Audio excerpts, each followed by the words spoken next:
It's Thursday, 2nd January, and the markets are off to a strong start in the new year.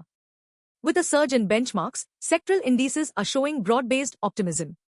Stay tuned for the updates as the market landscape evolves throughout the day.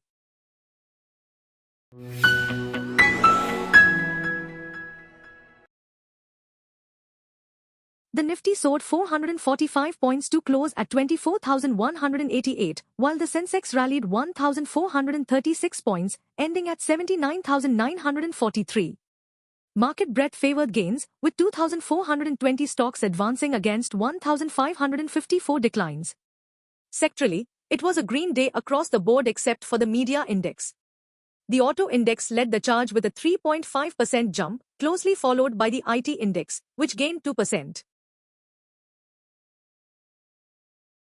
Eicher Motors, Bajaj Finserv, Bajaj Finance, Maruti Suzuki, and Shriram Finance led the gains, boosting market sentiment.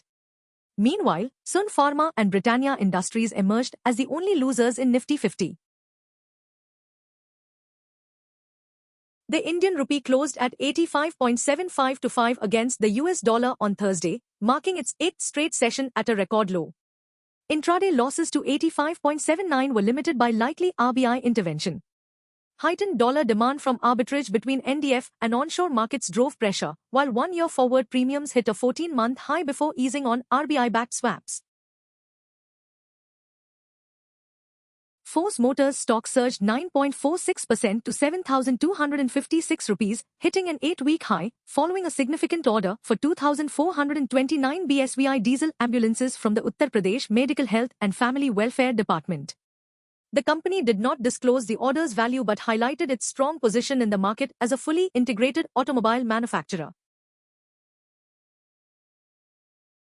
UTI Mutual Fund has launched the UTI Quant Fund, an open-ended equity scheme designed for long-term capital appreciation through a quantitative investment approach. The NFO is open for subscription until 16th January, with a minimum investment of 1,000 rupees. This fund offers investors an opportunity to explore a data-driven approach to investing. The broader markets also showed strong performance today. The Nifty Midcap 100 surged by 1.14%, while the Small-Cap 100 rose by 0.64%. This solid performance highlights a renewed interest in mid- and small-cap stocks, signaling a positive trend for market participation. Gold prices rose 0.7% to $2,642 per ounce, buoyed by market volatility and the Fed's cautious stance on rate cuts. In 2024, gold gained 27%, driven by central bank purchases and geopolitical tensions. U.S. Treasury yields dipped, and gold's positive momentum remains supported by a high-rate environment and weaker equity markets.